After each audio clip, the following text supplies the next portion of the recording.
of our Lord Jesus Christ, according to St. John. Now, early on the first day of the week, while it was still dark, Mary Magdalene came to the tomb and saw that the stone had been removed from the tomb. So she ran and went to Simon Peter and the other disciple, the one whom Jesus loved, and said to them, "They have taken away the Lord out of the tomb, and we do not know where they have laid him." And then Peter and the other disciple set out and went toward the tomb. The two were running together, but the other disciple outran Peter and reached the tomb first.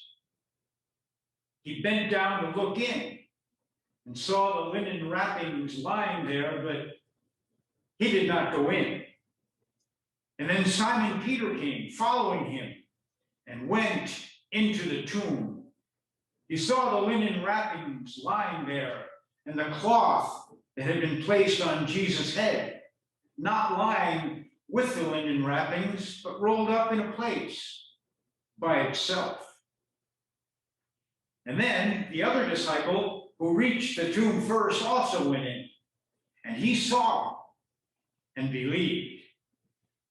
For as yet they did not understand the scripture, that he must rise from the dead. And then the disciples returned to their homes. But Mary stood weeping outside the tomb. As she wept, she bent over to look into the tomb, and she saw two angels in white, standing where the body of Jesus had been lying, one at the head and the other at the feet. They said to her, "Woman, why are you weeping?" She said to them, "They have taken away my Lord, and I do not know where they have laid him." And when she had said this, she turned around and saw Jesus standing there. But she did not know that it was Jesus. Jesus said to her, "Woman, why are you weeping? Whom are you looking for?" Now, supposing him to be the gardener, she said to him, "Sir, if you have carried him away, tell me where you have laid him, and I will take him away." And Jesus said to her, "Mary."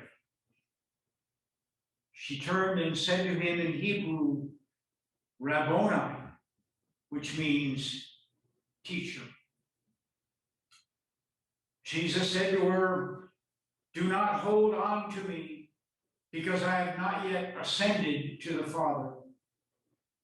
But go to my brothers and say to them, I am ascending to my Father and your Father, to my God and your God." Mary Magdalene went and announced to the disciples, "I have seen the Lord." And she told them that he had said these things to her.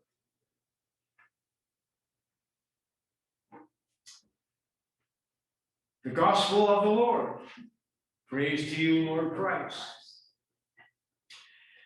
Well, there it is, interesting story. I'm reminded in I think it was 1997, there was a great movie came out called Good Will Hunting.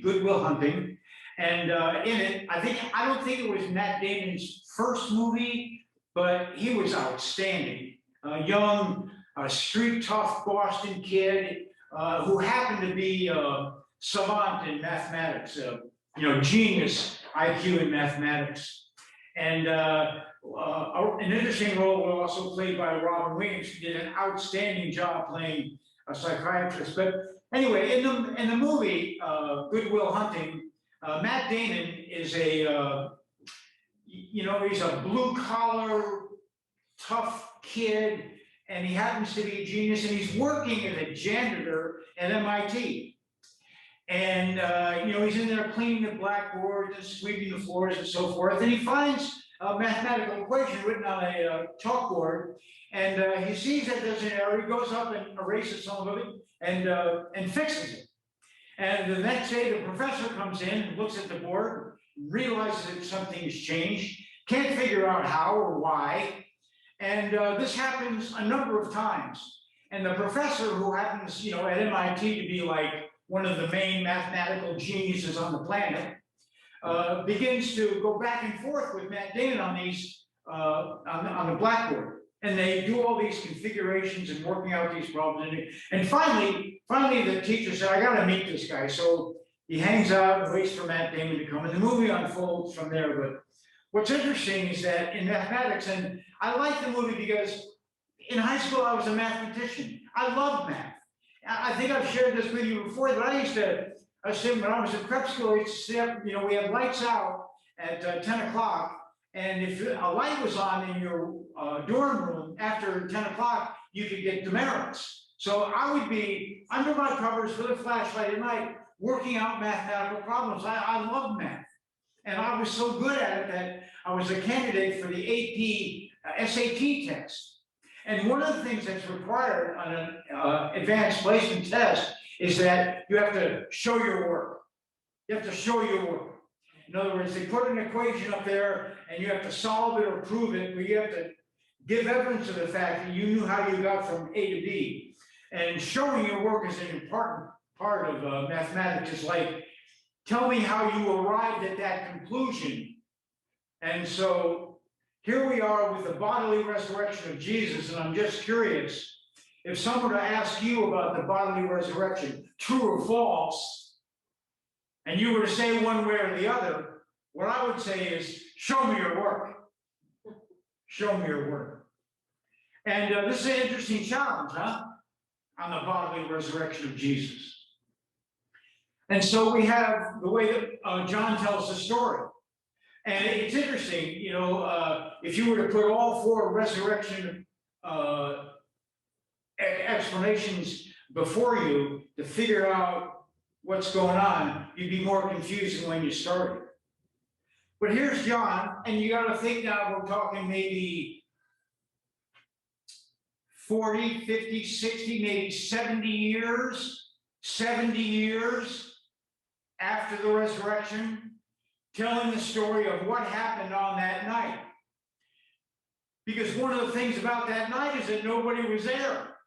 I mean, I'm sure you've been at retreats when one of the first questions that are asked in just a community building experience, if you had a video camera and could go back in time anywhere you could go, where would you go? Well, where would you go? I mean, if you had the opportunity to go back in time with a video camera, where would you go? I mean, if you were to go back in time and encounter any individual on the planet, who would you encounter? Would you go like, I don't know, Moses, Shakespeare, Beethoven, like that. But if you were to go back in time with a video camera, where would you go? Well, you'd only go one place. You'd set that puppy up right inside the tomb. I want to see what happened. I want to know firsthand. And then you'd be able to show your work. Well, here's what happened. But, John's taking a stab at it. He's taking a stab at it. It's a great story. It's a great story. I mean, when it comes to telling stories, my hat goes off to John. It does. So let's set the stage a little bit. It's dark. And the synoptics disagree on what day it happened. Some have it happening on Sabbath. That's Matthew, Mark, and Luke. John has it happening on the first day. That's why we worship today rather than yesterday, by the way. So it's first day of the week. It's still dark. And here comes who? Mary Magdalene. You know what I'm waiting for? I'm waiting for the St. Peter's Basilica in Rome to be renamed appropriately the Basilica of Mary Magdalene. Because I'm telling you, when it comes to disciples, she wins the prize. She takes the cake. In my heart, numero uno, Mary Magdalene. My 2 cents worth, I get to throw it in. So here she is, it's dark, and she's coming to the tomb. What's going on in her heart? Who was she? What was her relationship with Jesus? If you haven't read this book yet, run out. Mary Magdalene by Cynthia Borgio. Don't want to be living under a rock, especially if you're coming from St. Luke's in Calistoga. Mary Magdalene goes to the tomb and starts. What's going on? Broken heart for sure. Broken heart for sure.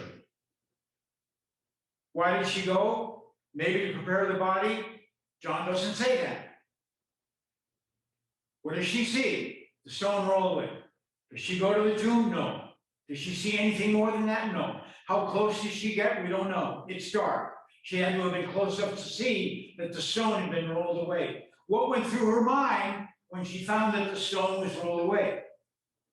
Well, we're going to find out because she runs. As soon as she sees the stone rolled away, she runs. What would prompt her to run? Well, what do you think? You get to ask that question. So she runs, and she goes and she finds Peter and the disciple that Jesus loved.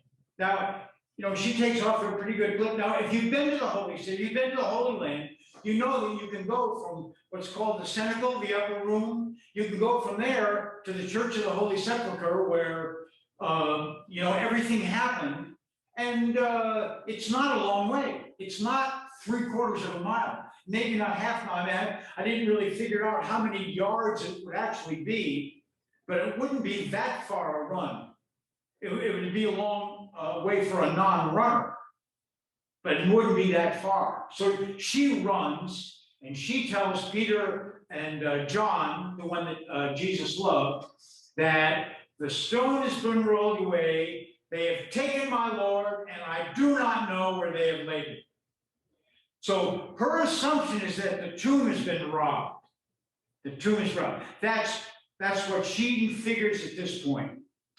Now, the story gets interesting because now that Peter and John have that word that the tomb is on, they're going to take off lickety-split. They're going to run too. They're going to run to the tomb. Now, what happens next is political in nature because there's a foot race between the two. And what does John try to establish? Primacy among the disciples. Who's going to call the shots now that Jesus has left the building? And so they're in a foot race. They're in a foot race. And who gets there first? Peter. And no, John gets there first, and he looks in. He looks in. You can see that he looks in, but it doesn't go in. He looks in, but it doesn't go. But then Peter, he just comes. He goes right in. He goes right in, and they both see different things. They both see different things, and finally John goes in, and it says John went in, and he believed. He believed. He saw the linens, and John's very careful about this description because there was the shroud that was in one place, but the covering for the face, the covering for the head was rolled up. It sounded like it was rolled up very carefully and placed intentionally in another place. Not the evidence of a robbery. No robbers would have taken the time to carefully fold the document. So, what's going on there? What are they seeing? And what then do they believe? What are they to make of what they have seen? And then what's interesting to me is that after the disciples, after Peter and John go in and see and believe, where do they go? They go home? Really? They go home? They're not going to go back and tell their pals. They're not going to spread the news. They're not going to. They go home? What is that about? But after they go home, Mary Magdalene stays. She must have gone back with them. And she goes back and she looks in, and what she sees is different. we have these two angels, one standing at the head, where the head would have been, and the other standing at the feet. What are they about? I'll tell you. What John is creating is the Holy of Holies in the temple. That's why in John's gospel, they're in the Garden of Eden. They're not in a garden in Matthew, Mark, and Luke. They're in the garden because John is going to take this back to the beginning, back to Genesis, and the whole creation is going to start new today on the first day. And what does Mary see? The Holy of Holies. Where is it? At the empty tomb. Jesus is the Ark of the Covenant. He is the new revelation of God. He is the Messiah. And that's the vision that's given to Mary Magdalene. How cool is that? Why isn't it the Basilica of Mary Magdalene in Rome? You tell me. So, she sees the two angels, and they ask her a very interesting question. To a woman whose heart is so broken, it's hard even to imagine. Well, you've been in love. You've been in love, and you've probably been in love, and you've probably had the person you love die. Not an atypical human experience. And that's Mary. And, you know, there's been a lot of speculation, especially recently, especially since the Da Vinci Code, about the relationship between Mary Magdalene and Jesus. Was there some hanky-panky? These questions beg to be asked. What was their relationship?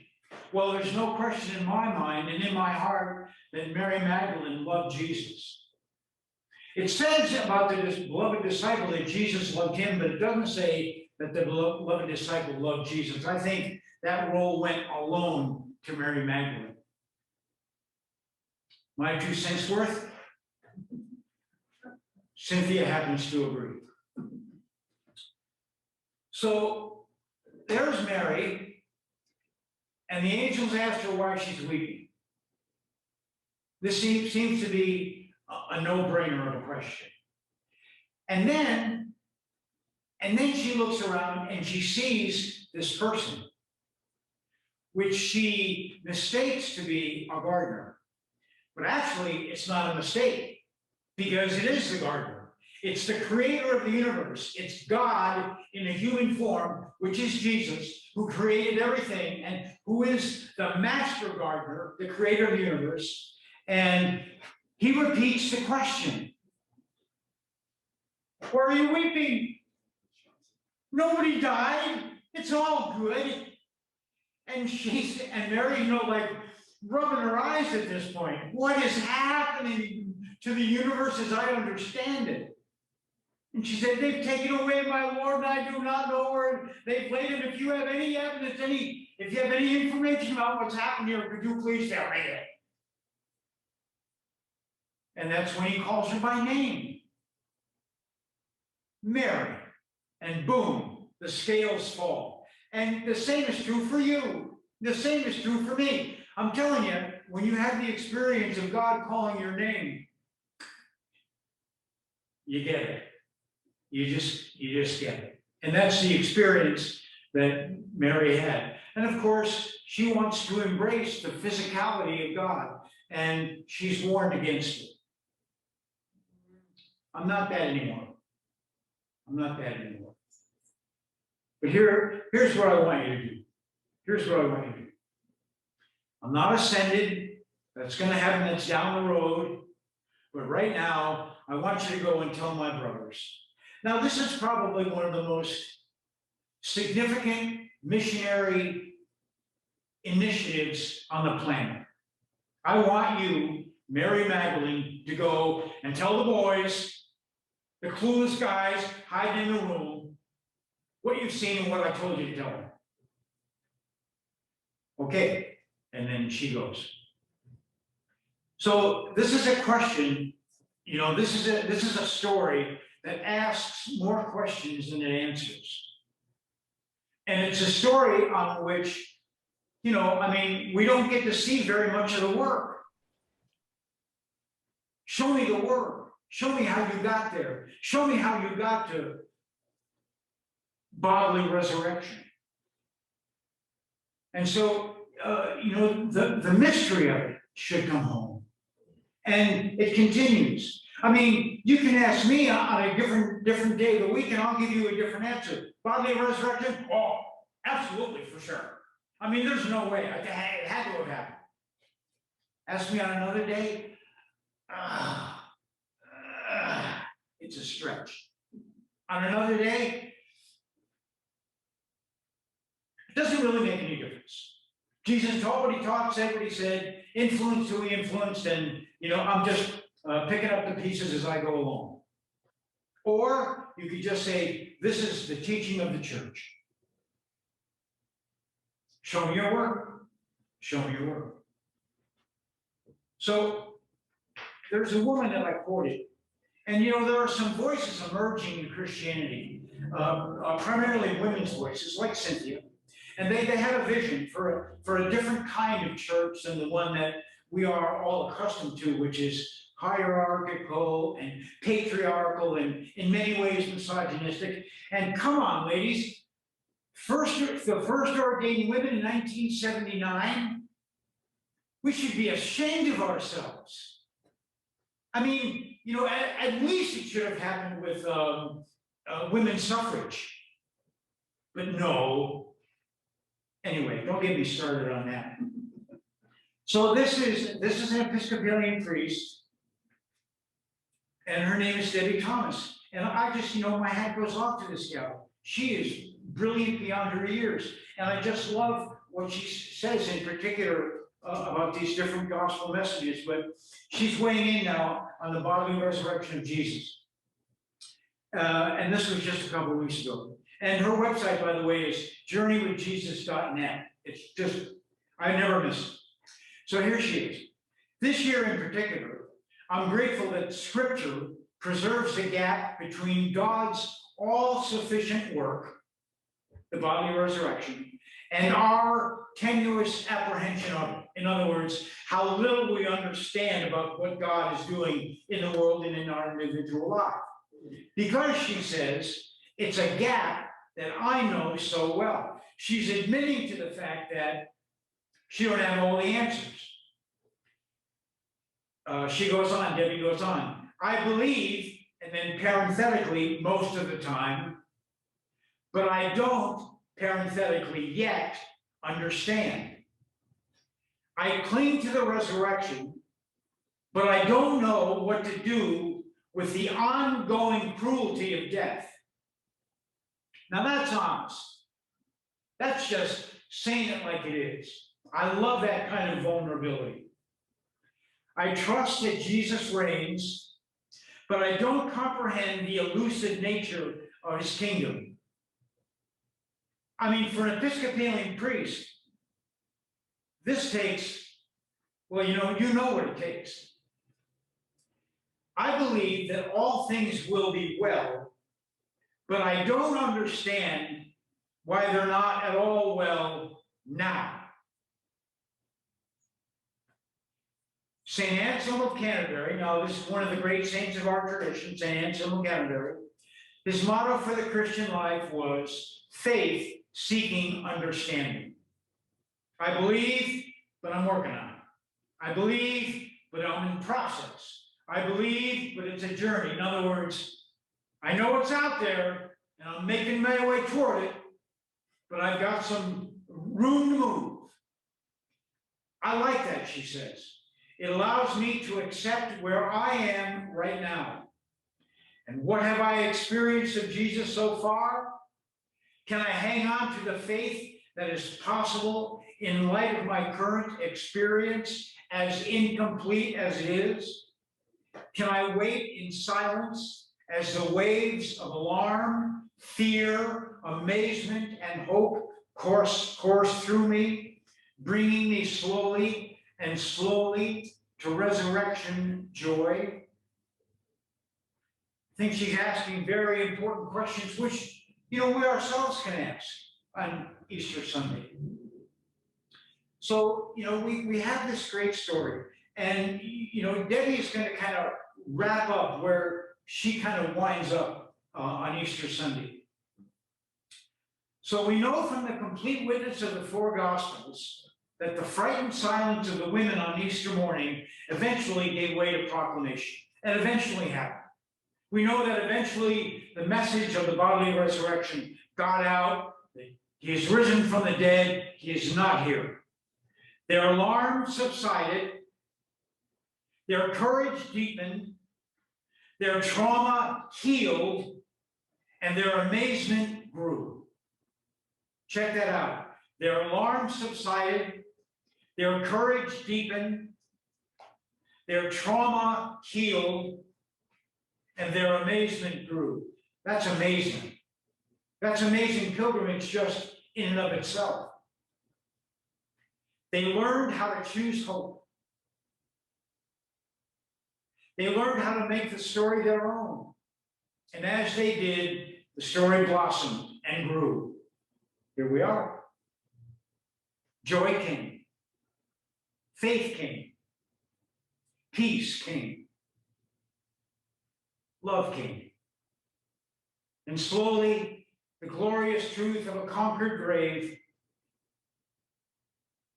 and a risen Messiah made its way from their emboldened lips to every corner of the world. The story never depended on them, but it changed them. And as they changed, the world around them changed. The beautiful thing about taking something slowly is that we can savor it. We need to savor life right now, even as death is breathing down our necks. And the future feels so precarious, and many of our worst fears are running wild. So, receive the good news of the resurrection slowly. Hold it. Savor it. Ponder it as deeply as you are able in this moment. You don't have to force all of its goodness into your wounded heart prematurely. It is trustworthy. It will wait for you. But when you can, and as you can, hear it again. Do not be alarmed. You are looking for Jesus of Nazareth, who was crucified. He has been raised. He is not here. Look, there is where they laid him.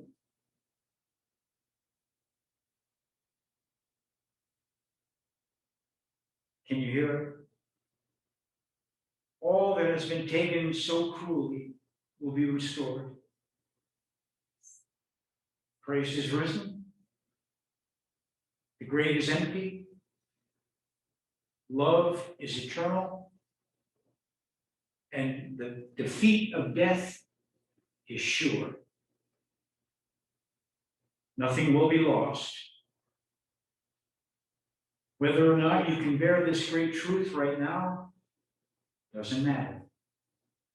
Christ has given it to us, and it is ours.